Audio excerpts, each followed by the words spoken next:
Bonjour, bonjour chez vous, je suis Immaculée Malou Malou pour le compte de Immaculée Light Access sur YouTube. Si c'est votre première fois de me découvrir, n'hésitez pas à rejoindre notre chaîne sur YouTube Immaculée Light Access. Il a en sigle AL et en anglais. Que mon Dieu vous bénisse de partout où vous êtes. En le faisant, aimez, partagez, abonnez-vous à la chaîne et n'oubliez surtout pas de cliquer sur la sonnette qui est à droite de l'écran pour des notifications comme cela. Vous n'allez pas rater, vous n'allez pas louper une de mes publications. Donc, à chaque instant que j'aurai posté une vidéo, vous serez tenu informé. Voilà, ce matin, je viens vous parler d'une histoire un peu privée. C'est ma propre histoire. C'était donc ma vie. Cela m'est arrivé. Je vais parler d'une relation, de la relation dans laquelle je m'étais retrouvée pendant plus de 15 ans. J'avais une relation, donc j'étais... Bon, beaucoup d'Africains en aiment dire que je suis mariée, même quand tu n'as jamais été à la mairie, tu n'as jamais été à l'église, on aime dire je suis mariée parce que tu es en relation avec un monsieur et on assume ce rôle très bien, ce rôle de femme, parce qu'on croit qu'une personne qui n'est pas mariée ne serait pas heureuse ou beaucoup de femmes qui sont mariées se prennent pour plus que celles qui ne sont pas mariées, ce qui est totalement faux d'ailleurs, c'est pas vrai. Une personne qui est non mariée peut être vraiment plus à l'aise, plus heureuse que celle qui est mariée si elle est, pardon, peut tomber entre les mains d'un homme qui n'est pas si sérieux qu'elle ne souhaiterait.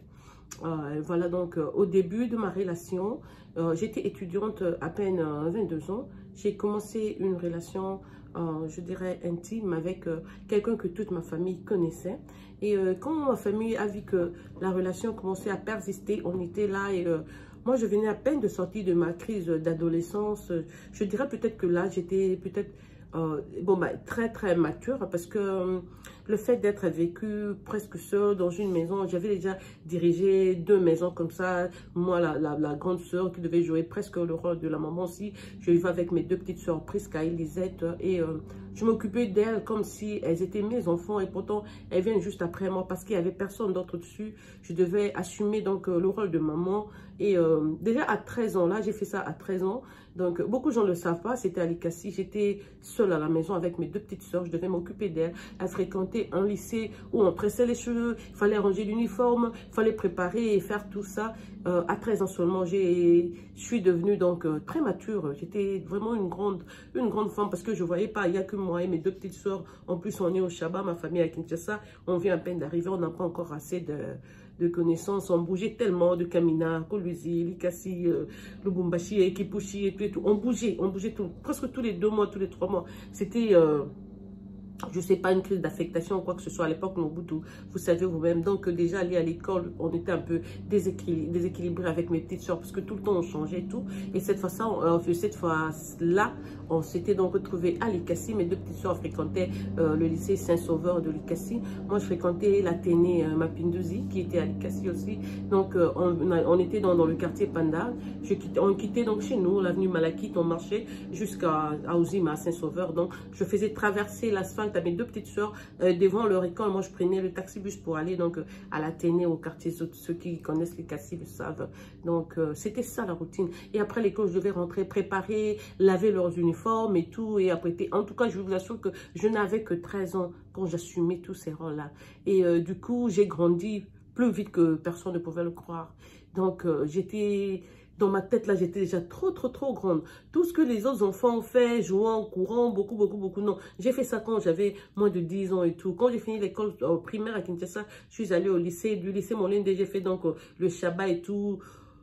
Mon frère qui nous avait amenés était très occupé. Il était une autorité dans l'armée. Il avait des missions et tout. Il était parti et moi, je restais. Je vous dis au point de partir pendant 3 mois sans qu'on le voie, sans qu'on sache même où il est. Donc, je devais assumer ces rôles-là.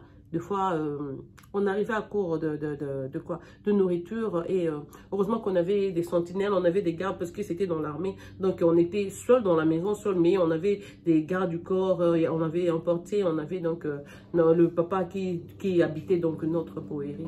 C'était donc ça. J'ai appris à être vraiment très mature, très tôt dans ma vie. Et voilà, j'ai commencé une relation à 22 ans. c'est quelqu'un que ma famille connaissait, quelqu'un que toute ma famille a connu, sauf moi. Parce que moi, j'ai pas fait l'internat. Donc, c'est quand... Mais tout le monde qui est né avant moi dans ma famille a fait l'internat. Donc, ils ont fait sa connaissance. Mais surtout, c'est parce que mes parents avaient partagé la maison avec sa maman vers les années 60 something. Donc, sa maman était très connue. En plus, sa maman était institutrice de mon frère aîné en première primaire. Donc, c'était presque... chez nous, on dit comme ça fait presque ta famille. Donc, le monsieur est venu, il m'a cherché et tout. C'était l'amitié, c'était pas mal au début. Et quand on voulait commencer à date, à sortir ensemble, beaucoup de gens de ma famille, spécialement mes grands frères, m'ont appelé pour me dire qu'Immaculée, c'est bon, ça peut être le coup de foudre, mais ce monsieur-là, il ne sera pas bon avec toi. Ma soeur m'a amené dans sa voiture. Pendant longtemps, elle m'a parlé aussi, Immaculée, non, non, on sait. Mais en ce moment, quand il me le disait, moi, j'étais déjà amoureuse. J'aimais déjà la personne. Il était tellement, comment je peux dire, sarcastique dans tout ce qu'il faisait. Il me faisait rire. Je le trouvais très sérieux, spécialement très intelligent. J'ai dit, ah, moi, j'ai toujours cherché des gens intelligents. Bon, on va pas chercher. C'était, je dirais, peut-être le premier homme que je prenais au sérieux dans ma vie. J'ai dit, mais il est intelligent, il est ceci, cela et tout. Donc, ça va aller. Il venait de Londres, il a vécu en Europe, la Londres, pas France, Belgique, tous ces pays-là. Ensuite, il a évolué à l'Est d'Afrique. Il connaît tous les pays africains, là. Il a été là. Donc, j'ai dit, ah, ça, c'est le monsieur international. En tout cas, on sera bien. Mais ma famille était contre. Peut-être que j'aurais dû écouter leur voix. J'ai refusé. Jusqu'à on a commencé à peine 2 mois. Une copine à moi qui priait beaucoup. On partageait la chambre home. Elle est venue me raconter un rêve qu'elle avait fait. Elle me dit, Immaculée, j'ai rêvé que tu étais veuve avec 3 enfants et que tu souffrais pour les élever. Ce mari-là t'avait maltraité. En plus, il t'avait abandonné et la mort l'a attrapé. Donc, tu es restée avec tes 3 enfants. Tu n'as pas su trouver du travail et tout. Tu faisais le champ. Il y avait la mauve qui coulait des nez. C'était un rêve vraiment effrayant. J'ai dit, moi-même, je suis quelqu'un qui reçoit aussi des rêves, que je sais qu'il y a des rêves prophétiques, mais à l'époque, c'était vraiment mon apogée avec mon homme, car moi, j'ai réfuté. Surtout notre copine qui est venue, ah non, tu vois la copine qui te dit, elle aime toujours être bien dans notre groupe, comme elle voit que le monsieur là vient, il s'occupe bien de toi financièrement, elle est jalouse et tout et tout. Donc, j'ai négligé le rêve de ma copine aussi. J'ai eu pas mal de voix, des gens qui m'ont dit le contraire. Et de son côté aussi, du côté de monsieur, sa famille aussi était contre notre relation. Sa maman était tellement fâchée, elle ne voulait pas. Elle a écrit une lettre nous disant que ma maman n'allait pas finir cette année, elle allait mourir. Elle a maudit ma famille dans sa lettre. Elle a dit qu'elle ne voulait pas que son fils soit avec moi et tout, et tout, et tout. Mais nous deux étant amoureux, on a négligé tout ça. Et après, il y a beaucoup de gens, même de son côté aussi, qui ne voulaient pas de notre relation. Et il m'accusait de je sais pas quoi. Et alors, ils étaient en train de me confondre de mes soeurs qui ont fait l'internat. J'ai jamais fait l'internat. Moi, je suis totale quinoise. J'ai fait tout. Mes écoles à Kinshasa et au Shabbat. Donc, j'ai grandi à Lubumbashi. Je suis revenue sur Kinshasa en 6e humanité.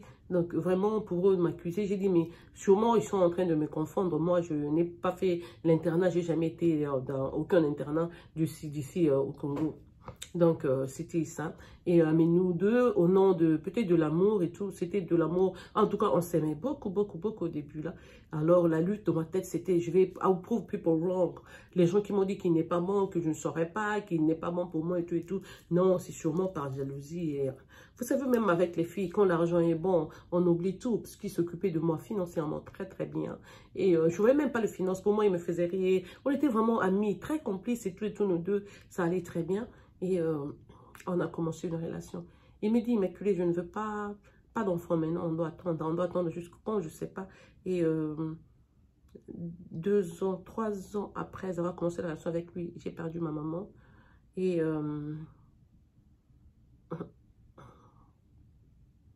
avant même que je ne perde ma maman, il y a eu une histoire. Il y a une fille qui l'a accusée de l'engrosser. J'ai vérifié et j'ai vu que la date que la fille a donnée, moi, j'étais déjà avec lui. Alors, je devais vérifier. Oui, c'était vrai. Donc, toi, on vient de commencer la relation à peine 2 mois. Donc, à part moi, tu es déjà intime avec une autre fille. Je l'ai plaqué pendant 2 mois. Et ma maman me dit, il continue à venir chez nous. Ma maman me dit, ah, Immaculée, Roki Mamboula, au côté est balé. Les hommes sont tous pareils, tout et tout. Non, c'est un bon garçon. Tu peux lui faire confiance et tout. Il m'a fait des promesses qu'il serait bien. Il allait bien s'occuper de moi. Il va bien s'occuper de moi et tout et tout. Donc, je l'ai pardonné et c'était l'erreur grandiose que j'ai pu faire dans ma vie. Il n'avait jamais changé sa vie après ça. Donc, pour la même raison, il a développé ce pattern-là qui ne se coupait pas. C'était impossible. Il a continué dans le même rythme. Du coup, chez moi, c'était le combat spirituel qui a continué. Chaque fois que tu vas en prière, lui, il devient ce méchant-là qui fait des trucs seulement fâcheux pour t'énerver, qui vont te pousser à l'attaquer, à vous quereller. C'était devenu toxique. Alors, j'avais maintenant honte. J'ai dit, ah, mes frères m'ont demandé de ne pas être avec lui. Je me suis entêtée au lieu d'écouter leur voix et tout ce qu'on me disait. Avant même qu'on arrive à ce point-là, après que sa mère ait envoyé cette lettre-là dans ma famille, que l'année n'allait pas se terminer, qu'on allait perdre notre maman, parce que elle aurait dû me conseiller de ne pas sortir avec son fils. Ma maman m'a laissé. Je vous dis que la même année, on a perdu aussi ma maman. Cela s'est réalisé. Donc, on enterre ma maman, mon papa m'appelle. Ah, Immaculée, tu as fait tuer ma femme. Tu as amené la sorcellerie en famille. La famille de ce monsieur-là, ils sont dans le truc sorcier. Vraiment, tu aurais dû écouter. Mon papa a gueulé sur moi. Moi-même, sous le choc, d'abord, j'étais vraiment la chérie à ma maman et tout, le sac à main de ma maman. Tu vois, ma maman, alors voir mon papa m'accuser de tuer ma maman. C'était très, très choquant. J'avais sûrement des larmes qui coulaient. Je ne savais même pas en ce moment-là de quoi il parlait. Alors, il m'a rappelé, non, mais la lettre, j'ai dit, ah, mon Dieu. Alors, moi-même aussi, j'ai dit, ben, peut-être que c'est vrai. Peut-être que la maman, là, donc la belle-mère, a tué ma maman. Alors, j'ai vu comment je serais traitée dans ma famille. Alors, c'était pas facile pour moi. J'ai dû lutter, Donc, du coup, je devais accepter ce que ma famille dit aussi, parce que la lettre était là, bien que la maman ait écrit une lettre après pour demander pardon, mais le vin était déjà tiré, comme on dit, il faut le voir, il faut le boire, ma maman était morte, ma maman était partie. Alors, j'ai commencé à dire, ah, Seigneur, mais j'aurais dû écouter tout ce que les gens me disaient. Ah, voilà que cette maman, la belle-mère vient de me faire ceci, cela, moi, au point de perdre ma maman. Donc, c'était ça. Et après ça, on a quitté, on est allé vivre dans un pays étranger. Et je suis allée donc découvrir la vraie face du monsieur à qui j'avais affaire. Comme on dit, quand tu as vécu avec quelqu'un, beaucoup de choses, je ne sais pas les étaler sur les réseaux sociaux. Je ne sais pas vous donner spécialement parce que on est presque une famille comme ça, même si on n'est pas ensemble. Quand on fait des vidéos comme ça, on veut seulement ouvrir les oreilles à vous qui êtes encore dans la rue, à vous qui n'avez pas encore commencé des relations que on doit savoir, allez, comme on dit, il y a ce que la Bible nous dit, il y a les signes des temps. Ça ne trompe pas. Quand tu as commencé une relation, la belle-mère ne veut pas de toi, il faut laisser. Ta soeur te dit que ce gars-là, c'est ceci, c'est là, il faut laisser. Tes copines t'approchent pour te dire, il y a ceci, cela avec ce monsieur. Considère tout ça, il faut laisser. C'est Dieu qui envoie ces gens comme anges en ce moment-là pour te dire, voilà ce qui t'attend en amont. En aval, on dit, en amont. En aval, je ne sais pas, excusez-moi. Donc, pour te dire que non, voilà, ça pourrait arriver. Donc, tu as eu tous les signes et tout, mais toi, tu négliges parce que tu es immaculé, tu es trop têtu, tu sais comment aimer tout ce que les gens te disent, ne te disent vraiment rien. Voilà, la personne ne va pas changer. Elle sera comme ceci, comme cela, et le tout s'est empiré. Alors, j'avais honte, j'ai vécu avec cette honte-là, mais je voulais prouver les gens, just to prove them wrong. Non, mais on s'aime, au nom de l'amour triomphe toujours. Peut-être que moi, je l'aimais. De son côté, je ne pense pas qu'il m'aimait de la même sorte, parce que moi, je dis l'amour, quand tu aimes quelqu'un, tu daignes à sa dignité, à son respect et à son amour. Si tu y es la première personne à amener le péché ou le sujet qui va vous causer des problèmes pour rendre toxique la relation, c'est toi que Satan utilise en ce moment-là pour venir disloquer cette relation-là. C'est pour ça dans des couples, quand tu as trouvé un homme qui prie, toi tu pries, en tout cas vous avez de la chance. Ce sont des couples qui vont qui persistent contre les intempéries. Si vous ne mettez pas Dieu en premier dans vos couples, vous pouvez beau vous battre, je vous dis, ça sera ni le matériel, ni l'argent, quoi que ce soit, qui va faire retenir un amour. Les gens ne vivront qu'au moins au nom de l'amour. C'est pas le matériel et tout. Parce que moi qui vous parle, j'ai connu le luxe et tout. Moi, on m'appelle Point d'Avoutuka, les billets d'avion. J'ai fait le tour du monde et tout. J'étais là où j'étais. J'ai eu le luxe, je l'ai aussi connu. Mais J'étais pas à l'aise dans ma tête. Quand les gens t'ont déjà signalé qu'il serait pas bon, tes frères t'ont dit de ne pas aller, tu es parti là, maintenant tu te retrouves au fond du gouffre, tu commences à chercher maintenant comment je vais me débarrasser de cette honte, comment je vais dire aux gens que ça n'a vraiment pas marché. À cause de la honte, je me suis résignée carrément. Je dis, bon ben, je reste, parce que les gens vont se moquer de moi. Parce que souvent on souffre, parce qu'on veut vendre seulement l'image. Oh, elle est mariée. Oh, elle est aux États-Unis. Oh, elle était à Paris en vacances. Tu veux protéger toutes ces choses-là. Mais intérieurement, tu es en train de souffrir. Intérieurement, tu ne vis pas ta vie. Intérieurement, tu voudrais vraiment quitter. Parce que ce que les yeux des gens du dehors voient, ce n'est pas ce que tu es en train de vivre.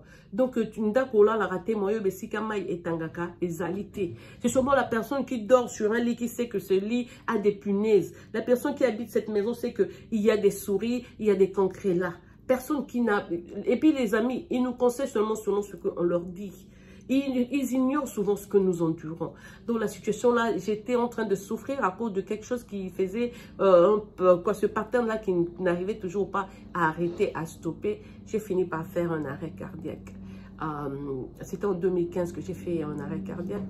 Alors j'ai dit, à cause de love, de l'amour comme ça m'amène jusqu'à ce point. J'ai continué à étudier et tout ce que je lui disais, entrer par ici, sortait par là. Comme je vous dis, moi, je suis une personne qui reçoit des messages spirituels. Alors, dans ma vie, toute personne à qui j'ai conseillé, qui rejette, qui refuse mes conseils, il finit toujours par me dire, ah, tu avais raison. Ah, tu avais raison. Ah, tu avais raison. Ah, j'étais là et tout et tout. Donc, quand ça sort de ma bouche, tu m'as écouté, il faut appliquer et tout et tout. Je suis un peu comme ça. Naturellement, j'ai cet extra gift on me, like, I've been gifted. Bon, depuis que je suis née, j'ai découvert mon don de prophétie à 7 ans. Alors je lui disais, non, regarde, tu vois comme si tu es dans un bateau, ou bien tu es hors du bateau, mais tu vois le bateau commence à couler, naufrage presque. Tu dis déjà au monsieur, au capitaine, on fait attention et tout, parce que là, regarde, le iceberg est là, il ne faut pas le cogner, il faut essayer d'aller... Mais ça quitte au capitaine de comprendre et d'accepter ce que tu dis. Si ton tête, il va là-bas, vous allez vous retrouver aussi au fond de l'océan. C'est un peu ce qui se passe. Je prodiguais des conseils. Moi, j'ai commencé à avoir peur. J'ai dit, je vais donner raison aux gens. Et j'ai commencé à avoir peur. Et si ce que les gens m'avaient dit était vrai? Et si ce que j'ai dit, non, moi, parce que moi, mon souhait, je disais, ma maman est restée avec mon papa pendant 50 ans. Elle n'a pas connu d'autres hommes. Et mon papa non plus. D'ailleurs, on n'a pas de stepmother, on n'a pas de deuxième maman. On ne les a pas connus pendant quand ma maman était en vie. Alors, c'était donc le modèle pour moi, c'était le bon père là comme mon papa, et puis moi je voulais être la bonne femme comme ma maman, mais deux fois dans la vie, tu ne vas pas, c'est pour ça que je dis dans la vie aussi, il ne faut pas imiter la vie d'autres personnes. Toi tu as ta vie, Dieu sait ce qu'il a mis pour toi. Si tu te forces à être comme ta maman, tu ne seras d'abord pas comme elle. Ta maman est une autre personne, elle a eu sa vie, elle a connu ses réalités. Toi si tu es une autre personne, donc il y a un dessein que Dieu a prévu pour toi, au moment opportun, donc il va faire les choses pour toi. J'ai beau forcer parce que je voulais imiter la vie de ma maman, mais bon, j'étais pas avec mon papa malheureusement, et donc j'ai dû mettre fin à cette relation. Donc c'est quand j'ai mis fin à quand je m'étais décidée donc d'arrêter la relation, j'ai eu très mal parce que tu vois d'abord le temps. Bon, bah, heureusement, sur la montre de Dieu, Dieu ne considère pas le temps. Time is nothing. Ça n'existe pas. Alors j'ai dit, ben, tant mieux, arrêter maintenant qu'attendre que je sois dans le cimetière enterré et tout, ce serait tard. Alors j'ai dû prier, beaucoup prier pour trouver d'abord la paix avant de prendre la décision d'aller demander, je dirais, divorce. Je vous parlerai même de ce dossier de divorce un jour. Si tu n'as pas été marié, mais tu te trouves, tu dois te divorcer de quelqu'un, c'est quand même bizarre. Yangui Soroche, je vous mettrai toutes ces vidéos. C'est une réalité de vie que j'ai connue petit à petit. Je dis, ce n'est pas pour faire mal aux gens, mais c'est pour rendre... pour apprêter nos jeunes sœurs qui sont dehors, qui n'ont pas encore entamé de relations, qui ne sont pas encore dans des relations sérieuses, qui ont peut-être des fiancés ou des copains, mais qui ne savent pas comment serait leur lendemain. En tout cas, des conseils à prendre, spécialement pour vous les filles et tout. Il ne faut jamais forcer une relation. Si une relation est à toi, elle sera là. Il n'y aura pas d'entrave. Au nom de l'amour, l'amour triomphe toujours. Il n'y aura pas d'entrave. Ça ne viendra ni de gauche ni de droite. Tu seras là parce que c'est ton homme et tout. Même quand tu le trouves avec autant de filles, c'est ton homme, tu seras à l'aise. La personne des filles aux côtés de lui ne doit pas t'indisposer. Mais si tu sais que tu viens avec quelqu'un qui n'est pas à toi, tu commences à tout faire. Je vais clôturer ici. Voilà, je mets les barricades ici. Il ne faut pas que les filles passent. Voilà, voilà. Tu finis par commencer à faire des incantations. Ah, qu'aucune belle fille plus belle que moi ne passe devant mon mari. Parce que je suis cela. Ça développe déjà tes insécurités. Une relation ne s'efforce pas. Je vous dis, mon expérience, vraiment, j'ai donc appris ma leçon et grâce à Dieu, à l'aise, lentement, j'ai trouvé ma paix. Quand vous me voyez là, je rigole et la vie continue. Aujourd'hui, avec mon ex, on est amis. Juste avant la vidéo, je parlais même avec lui. Mais heureusement ou malheureusement, il sera dans ma vie pour le reste. Parce que quand il y a des enfants, ça devient carrément une famille. Même si au niveau de l'amour, vous n'aviez pas pu. Mais croyez-moi, j'ai beau tenter, j'ai tout donné. Mais il était presque aveugle et sourd. Était trop têtu. Et voilà, ça c'était la première partie. Demain, chaque jour, je vous mettrai donc ces vidéos petit à petit pour vous relater toute mon histoire jusqu'à ce que je suis arrivée à quitter à 100% cette relation. En fait, je souffrais, mais en fin de compte, sa maman, qui était contre la relation au début, était venue pour me faire séparer aussi de son fils. Elle est venue jusqu'aux États-Unis récupérer son fils et son fils est au Congo avec lui. Donc, il faut considérer que les gens disent au début de la relation, c'est Dieu qui les envoie pour nous dire que non, non, c'est pas ton homme, il sera pas avec toi, c'est pas possible et tout. Donc, toi, tu es juste innocente. Non, mais moi, je l'aime. Mais moi, le cœur fait dougou, dougou, là, je l'aime beaucoup et tout, et tout, et tout. Et puis, Dieu t'amène et tu montes. On m'a montré tout ce qui était là. Je disais, non, ah, il a triché, je supporte. Il a fait un enfant, je supporte. Tu as fait du... Et puis, en fin de compte, ça te donne même l'arrêt carrière, tu supportes. Mais tu supportes au nom de quoi? Parce que quelqu'un qui ne te respecte pas, il va t'amener toutes ces choses-là. Il va t'exposer comme ça. Et mais au prix de ma vie, aujourd'hui, j'ai appris à m'aimer plus. Donc, s'il y a des erreurs et tout, si quelqu'un blague, le même jour tu blagues, c'est le même jour que je te plaque. Je n'ai pas de temps pour des conneries dans ma vie. J'ai appris, like, I've learned my way, the hard way. C'est donc ça, j'apprécie vraiment quand je serai prête. J'irai en Côte d'Ivoire et me trouver mon homme. Parce que j'épousais toujours un Africain. Je vais épouser un Africain. Donc, quand on sera là, j'irai chez les Chinois là me trouver mon homme. Voilà, bisous à vous. Bonne journée. C'est pour rigoler au fait. Hein. Bonne journée. L'histoire est vraie. Mais l'affaire là de dire que je vais épouser sûrement un Ivoirien. Non, tous les Africains sont bons. Si j'en trouve un bon, en tout cas, là, je suis prête et je me tape mon homme pour une autre fille, quoi. Parce que la vie, elle est vraiment belle, il faut l'aimer, il faut l'apprécier. Voilà, que mon Dieu vous bénisse, de partout où vous êtes. Peut-être ce soir ou demain, je reviendrai avec une autre histoire me concernant toujours. Et voilà, soyez prudents dans la vie. Ne négligez rien. Quand vous êtes dans une relation, ne négligez rien. Ce que les gens vous disent, ce sont des petits anges comme ça que Dieu envoie pour vous prévenir. Mais l'homme, souvent, on est nous sommes tellement têtus. Surtout quand il y a un peu d'argent. Hey, fais me faire ça manger là. Tu as l'argent, mais tu n'es pas heureuse dans ton cœur. Tu veux rester pour l'argent. Non, non, non, non. Moi, je dis non. Puisque le bonheur n'est pas relatif à l'argent. Le bonheur, c'est croire en la parole de Dieu, c'est connaître Dieu. Car Jésus me donne cette paix, cette joie, cet amour en abondance. Et ça ne va jamais sointer, ça ne va jamais me quitter. J'ai trouvé donc ma paix en Jésus-Christ. Voilà, que mon Dieu vous bénisse et au revoir. Excusez-moi, votre soeur Immaculée Molmol qui vous aime, vous chuchote et vous apprivoise à outrance. Bisous à vous. Excellente soirée chez vous. À plus.